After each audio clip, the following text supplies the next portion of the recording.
केंद्रीय मंत्री गिरिराज सिंह बिहार में यात्रा इस समय निकाले हुए हैं। हिंदू स्वाभिमान यात्रा भागलपुर से शुरू हुई थी, आज समापन होने वाला है। तो इस यात्रा का क्या असर है, क्या मायने हैं, क्यों निकाली गई है यात्रा और इससे पूरा बिहार क्यों गरमाया हुआ है, इस पर बात करेंगे। बात इस पर भी करेंगे कि पप्पू यादव क्यों इतना नाराज़ हैं कि उन्होंने कहा कि मैं इस यात्रा के रथ के सामने लेट जाऊंगा, मेरी लाश के ऊपर से ये रथ गुजरेगा। उनके गुस्से के पीछे क्या मायने हैं, क्या कारण है, इस पर बात करेंगे। और आज अररिया में जब पहुंचे गिरिराज सिंह तो उनके साथ सांसद भी थे प्रदीप सिंह। उन्होंने तो ये तक कह दिया कि अररिया में रहना है तो हिंदू हिंदू कहना है। तो आखिर उपचुनाव के पहले ये जो किया जा रहा है इसके पीछे क्या कारण है, उसका क्या लाभ हानि होनी है, इस पर बात करेंगे। बात करने के लिए हमारे साथ होंगे हमारे वरिष्ठ साथी पंकज जी। पंकज जी, बिहार में उपचुनाव होने हैं 4 सीटों पर और मामला एकदम गरमाया हुआ है। हिंदू स्वाभिमान यात्रा निकाले हुए हैं गिरिराज सिंह, कैसे देख रहे हैं इस यात्रा को? क्या इस यात्रा का कुछ असर होगा? क्या ये यात्रा एक तरीके से सीमांचल में हिंदू वोटर्स को मोबिलाइज करने का एक तरीका है? क्या मायने हैं इसके? देखिए, सीमांचल को लेकर के बीजेपी जब भी अकेली सत्ता में रही है, अकेली मतलब जब अकेले उसको बात करना रहा है, तो सीमांचल में घुसपैठ को लेकर के बीजेपी शुरुआत से ही आवाज उठाती रही है। अगर वो जेडीयू से अलग राजनीति की है तो सीमांचल को लेकर के बीजेपी बात करती रही। अब सवाल है कि गिरिराज सिंह ने यात्रा निकाली। गिरिराज सिंह बीजेपी के मंत्री हैं, लेकिन वो कह रहे हैं कि वो एक हिंदू के तौर पर वो यात्रा निकाल रहे हैं। तो निश्चित तौर पर वो हिंदू के तौर पर यात्रा निकाल रहे हैं और उनके जो कुछ बयान है, कुछ शब्दावली है, वो लोगों के लिए आई ओपनर भी है। आई ओपनर मैं इस सेंस में कह रहा हूं कि क्या वाकई जो बीजेपी कह रही है कि वहां पर घुसपैठ हो रहा है, रोहिंग्या और बांग्लादेशी आ रहे हैं, तो अगर आ रहे हैं तो किसी बाहर के मुल्क के लोगों के लिए कोई जगह पनाहगार तो बनना नहीं चाहिए। तो गिरिराज सिंह अगर इस पे अपनी आवाज उठा रहे हैं तो गलत क्या कह रहे हैं? गलत तो नहीं कह रहे, मगर सरकार तो नहीं की है, केंद्र में भी उन्हीं की है, राज्य में भी उन्हीं की है। मैं आपसे वही बात कह रहा हूं, सरकार उन्हीं की है, ये सारी बातें सही है, लेकिन इकोसिस्टम जो सालों का बना होता है वो टूटने में वक्त लगता है। और सबसे बड़ी बात है कि आप किसी को अगर इस देश के जो निवासी हैं उनको निकालने की भी बात नहीं कर सकते, चाहे वो मुसलमान है, चाहे क्रिश्चियन है, चाहे सिख हैं, चाहे ईसाई हैं। उनको आप रोहिंग्या और घुसपैठिया भी नहीं बोल सकते, ये भी गलत है। लेकिन अगर रोहिंग्या और घुसपैठिया आ रहे हैं बाहर से, तो आप किसी धर्म विशेष के लोगों की संख्या बढ़ाने के लिए इस तरह की कलाबाजी भी नहीं दिखा सकते और कोई सियासी पार्टी उसको वोट बैंक की तरह ट्रीट भी नहीं कर सकता। ये दोनों चीज गलत है ना, दोनों चीज संविधान विरोधी। मैं तो साफ कह रहा हूं कि जो लोग यहाँ के लोग हैं, यहाँ रहते आए हैं, अगर आप उनको घुसपैठिया और रोहिंग्या कहते हैं तो निश्चित तौर पर यह डेरोगेटरी है कि एक बड़ी आबादी के खिलाफ आप इस तरह की भाषा का प्रयोग क्यों करते हैं। पर सवाल यह है कि इसका भी जवाब गिरिराज सिंह ने दिया।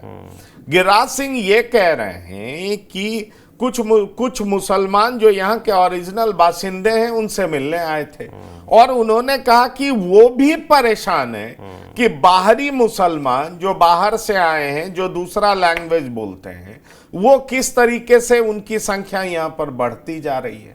तो सवाल यह है कि वाकई अगर ये गंभीर मसला है तो इस पे चिंता तो जरूर होनी चाहिए, क्योंकि अगर डेमोग्राफी चेंज होता है तो निश्चित तौर पर यह चिंता तो अब यूरोप में भी लोग कर रहे हैं, ये चिंता लोग फ्रांस में भी कर रहे हैं, जर्मनी में भी कर रहे हैं, इंग्लैंड में भी कर रहे हैं, बहुत जगह पे कर रहे हैं कि आखिरकार उसका खामियाजा कौन भुगत रहा है। पर मैं एक बार फिर से यह साफ करना चाहता हूं कि आप यहाँ के बाशिंदे को केवल उसका नाम अगर मुसलमान कोई नाम है तो आप उसको रोहिंग्या और बांग्लादेशी भी नहीं कह सकते, ये भी उतना ही गलत। बिल्कुल। तो इन दोनों को कानून की निगाह से देखना पड़ेगा और संविधान की निगाह से देखना पड़ेगा। जिसको जो पॉलिटिक्स सूट करता है और फिर पॉलिटिकल डिविडेंड के रूप में कोई देखता है तो ये कानून की नजर में गलत है, ये संविधान की नजर में गलत है। और मुझे लगता है इससे ऊपर उठ करके बात करनी बहुत जरूरी है। अब जहां तक देख लीजिए सीमांचल के पॉलिटिक्स की आप बात करें जी। सीमांचल के पॉलिटिक्स में आप ध्यान देंगे तो अररिया से जीतते कौन है? बीजेपी जीतती है। कौन अभी सिटिंग एमपी है? तो प्रदीप सिंह है। प्रदीप सिंह कह रहे हैं कि अररिया में रहना होगा तो आपको हिंदू बनना होगा। अब इसके कई मायने हैं जी। मैं वही कह रहा हूं कि इसके कई मायने हैं। अगर आप पोलराइज कर रहे हैं तो पोलराइज कोई भी करे वो गलत है, वो गलत है। लेकिन आपका उद्देश्य अगर ये है कि भाई आप जाति पाति आप कर लीजिए, जब आपको बेटियों की शादी करनी है कर लीजिए, जब आपके घर में मुंडन करना है कर लीजिए, लेकिन वैसे सभी जातियों में सामंजस्य हो, जातियों के बीच में भेदभाव नहीं हो। तो सवाल यह है कि जब तक कोई बांटने वाली बात नहीं करते तो उसके पीछे आप अलग अलग तरह का मकसद बता सकते हैं। लेकिन देखिए बड़ी बात क्या होती है? बड़ी बात यह होती है कि पॉलिटिकल पार्टीज एक दूसरे पे कितना भी आरोप लगा ले, सब लोग एक एक मूव चलते हैं ये सोच करके कि ये पॉलिटिकली हमें कितना फायदा करेगा, चाहे वो बीजेपी हो चाहे अन्य दल हो। समझ गए? सब लोग इसलिए इस तरह की बात करते हैं क्योंकि उनको लगता है कि पॉलिटिकली हमें नुकसान होगा तो बोलना नहीं है, फायदा होगा तो हमें बोलना है। तो सवाल यह है कि प्रदीप सिंह के इस बयान के बाद वहां मुद्दा संस्था के लोग हैं वो सड़क पर आ गए और उन्होंने कहा कि यहां पर सामाजिक सद्भाव रखना बहुत जरूरी है। अब आप जमीनी हकीकत को जब आप देखेंगे तो आप ये पाएंगे कि जैसे ही आप मधुबनी से बढ़ने लगते हैं, इनफैक्ट आप उत्तर बिहार में बढ़ने लगते हैं, तो आप पाएंगे कि जाति पाति फैक्टर सेकेंडरी हो जाता है और धर्म हावी हो जाता है, क्योंकि मुसलमानों की संख्या भी बढ़ने लगती है। अररिया में मुसलमान की तादाद अच्छी है, तकरीबन 50% के आसपास है। किशनगंज में 65% के आसपास है और पूर्णिया में भी मुसलमानों की संख्या बड़ी अच्छी है। कटिहार में भी मुसलमानों की संख्या बड़ी अच्छी है। अब एक मांग गिरिराज सिंह कर रहे हैं कि इन 4 जिलों में एनआरसी लागू होना चाहिए। अब एनआरसी लागू होना चाहिए, इसका पुख्ता आधार क्या है? सवाल यह है कि अगर बाहरी लोग आकर के यहां पर रह रहे हैं तो एनआरसी निश्चित तौर पर लागू होना चाहिए। लेकिन अगर बाहरी लोग नहीं हैं और हम अपने ही देश के मुसलमान को डराएंगे धमकाएंगे तो यह भी उचित नहीं है, यह भी वाजिब नहीं है। तो सवाल यह है कि इस तरह की बात करके सिर्फ पोलराइज करना और फिर उसको दूसरी पार्टी उसको वोट बैंक के तरह ट्रीट करे, यह भी मुझे लगता है बहुत गलत और है। सवाल तो ये भी उठेगा कि भाई उपचुनाव है या चुनाव जब आते हैं उसके पहले ही इस तरह की यात्राएं, उसके पहले ही इस तरह की बातें क्यों होती, क्यों नहीं ये बातें लगातार? देखिए उपचुनाव जिधर हो रहा है बेलागंज इमामगंज वो सीमांचल में नहीं पड़ता है। उपचुनाव तरारी में हो रहा है वो सीमांचल में नहीं पड़ता है। उपचुनाव रामगढ़ में हो रहा है वो सीमांचल में नहीं पड़ता है।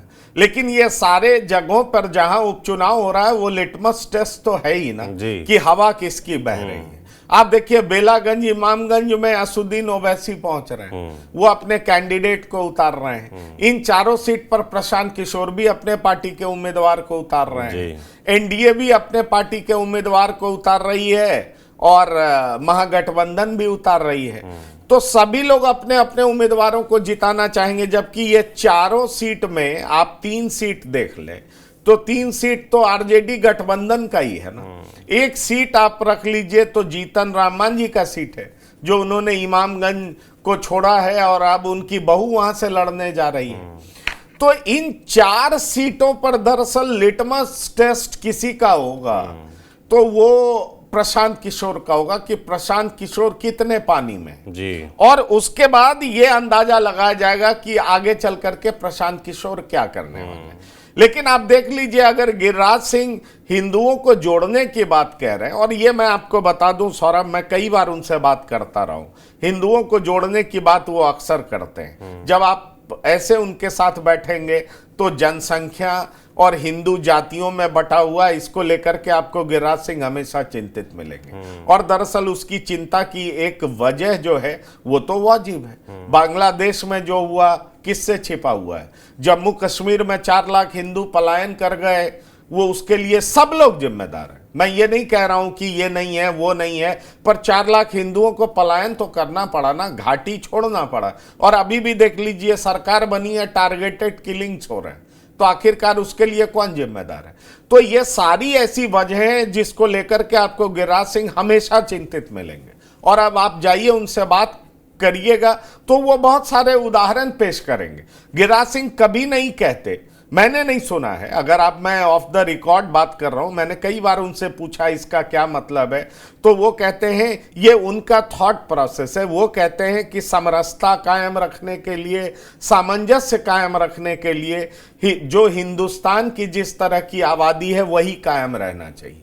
अगर इसमें बड़ा मूलचूल परिवर्तन हुआ तो हिंदुस्तान का डेमोक्रेसी नहीं बचेगा, हिंदुस्तान का सेकुलरिज्म भी नहीं बचेगा। ये उनकी सोच है और वो अपनी सोच को कई प्लेटफॉर्म पर रखते हैं। मुझे लगता है पिछले कुछ सालों से वो मंत्री बने हुए हैं, बतौर मंत्री उनकी कई तरह की बाध्यताएं होंगी, लेकिन वो तीसरी बार मंत्री बने, इसलिए जो उनके दिल से लगा हुआ मुद्दा है ना, वो बतौर हिंदू के तौर पर वो बाहर आप उनकी सोच की बात कर रहे हैं, सामने है पप्पू यादव, उनकी सोच अलग है। उनका कहना है कि आप बांटने का काम कर रहे हैं, आप हिंदू की बात कर रहे हैं तो उससे मुसलमानों के खिलाफ आप बोल रहे हैं। आप अररिया में प्रदीप सिंह कह रहे हैं कि हिंदू कहना होगा, अररिया में रहना होगा, तो आप बंटवारे की बात कर रहे हैं। तो पप्पू यादव लगातार जो एग्रेसिव हैं इस यात्रा के खिलाफ, लगातार बोल रहे हैं, कह रहे हैं मैं रथ के सामने लेट जाऊंगा, इस तरह की बातें कह रहे हैं, उसको कैसे देखते हैं? देखिए, पप्पू यादव कह रहे हैं, दरअसल पप्पू यादव जिस कंस्टिट्यूएंसी को बिलोंग करते हैं वहां भी तो 5 लाख मुसलमान हैं।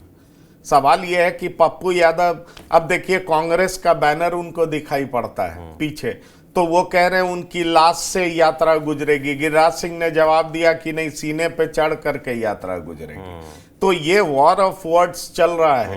अब पप्पू यादव का आपने सुना होगा, उन्होंने एक्स पे लिख दिया कि 24 घंटे में 2 टके के लॉरेंस बिश्नोई को वो हटा देंगे, मिटा देंगे। इन्होंने कह तो दिया था जोश में, क्या उसके पीछे आपको राजनीति नजर नहीं आती है कि दरअसल लॉरेंस बिश्नोई को धमकी क्यों दे रहे थे? और बाबा सिद्दीकी की हत्या लॉरेंस बिश्नोई ने कर दी तो उसके लिए पप्पू यादव को बहुत तकलीफ होने लगा। इस बात को समझिए, इस तकलीफ के पीछे दरअसल पॉलिटिक्स है। तकलीफ हुआ कि नहीं हुआ ये अलग मसला है, लेकिन इसको बोलने के पीछे पॉलिटिक्स के अलावा कुछ नहीं है, क्योंकि उनके कंस्टिट्यूएंसी में 5 लाख मुसलमान। अब लॉरेंस बिश्नोई सलमान खान को भी धमकी दे रहा है अलग अलग जरिए से। तो आप देख लीजिए कि पप्पू यादव ने फट से बोला, लेकिन अब उसी पप्पू यादव से पूछा जाता है कि लॉरेंस बिश्नोई पर आपका यह बयान था, तो पप्पू यादव उस बयान से भागने लगे। इसकी वजह क्या है? पप्पू यादव पत्रकार पे ही चिल्लाने लगते हैं, अजीबोगरीब शब्दों का प्रयोग करने लगते हैं। सवाल यह है कि यही पप्पू यादव ने ये कहा था ना, ये बोला था ना, अपने एक्स पे लिखा था ना, तो वो कहे मैं उस पे कायम हूं और मैं उसको चुनौती देता हूं। तो पप्पू यादव भी जो कह रहे थे उसके पीछे भी पॉलिटिक्स है, और सीमांचल की पॉलिटिक्स पर पप्पू यादव भी मजबूत पकड़ रखना चाहते हैं। वो सिर्फ पूर्णिया तक ही रहना नहीं चाहते, वो चाहते हैं कि उनकी पकड़ अररिया में भी हो, किशनगंज में भी हो, कटिहार में भी हो, और वो सीमांचल को अलग प्रदेश बनाने की बात कर रहे हैं। तो इसमें भी एक राजनीति है। इसलिए जो ये वॉर ऑफ वर्ड्स देख रहे हैं पप्पू यादव और गिरिराज सिंह के बीच में, वो अपने अपने कंस्टिट्यूएंसी को एड्रेस करने का सवाल है, अपने अपने वोटर्स को रिझाने का सवाल है। चुनाव आने वाला है, विधानसभा चुनाव में जबरदस्त आप देखेंगे 2-2 हाथ होगा। कांग्रेस पप्पू यादव को मैदान में उतार दी है, पप्पू यादव के सहारे कांग्रेस मजबूत दिखना चाहती है। हरियाणा और कश्मीर में कांग्रेस बुरी तरह से पिटी है। झारखंड मुक्ति मोर्चा भी कांग्रेस को पिछले चुनाव की तुलना में कम सीटें देने जा रही है। तो दरअसल अब कांग्रेस मजबूत पोस्चरिंग करना चाहती है, इसलिए पप्पू यादव के कंधे पर रख करके बंदूक दागा जा रहा है। यह सच बात है कि भारत जोड़ो यात्रा के बाद राहुल गांधी की लोकप्रियता मुसलमानों में खास तौर पर बढ़ी है। आप कर्नाटक चुनाव का परिणाम देख लें और अलग अलग जगह का परिणाम देख लें तो राहुल गांधी के प्रति आकर्षण बढ़ा है। बड़ा सवाल यह है कि उस पर कांग्रेस जो है उसको भुनाना चाहती है, पर किस हद तक भुना पाएगी ये देखने वाली बात है। बिल्कुल, ये तो वक्त के साथ ही सामने आएगा। बाकी आपका हिंदू स्वाभिमान यात्रा, गिरिराज सिंह की जो यात्रा है, इस पर क्या सोचना है? और पप्पू यादव जो नाराज हो रहे हैं, गुस्सा जाहिर कर रहे हैं, उस पर क्या सोचना है हमें कमेंट बॉक्स में लिखकर ज़रूर बताएं। बाकी बिहार है और बिहार में राजनीति 24 घंटे 7 दिन 365 दिन होती रहती है। हम ऐसे जो भी अपडेट्स होंगे आप तक लेकर आते रहेंगे। आप देखते रहिए TV9 डिजिटल। शुक्रिया।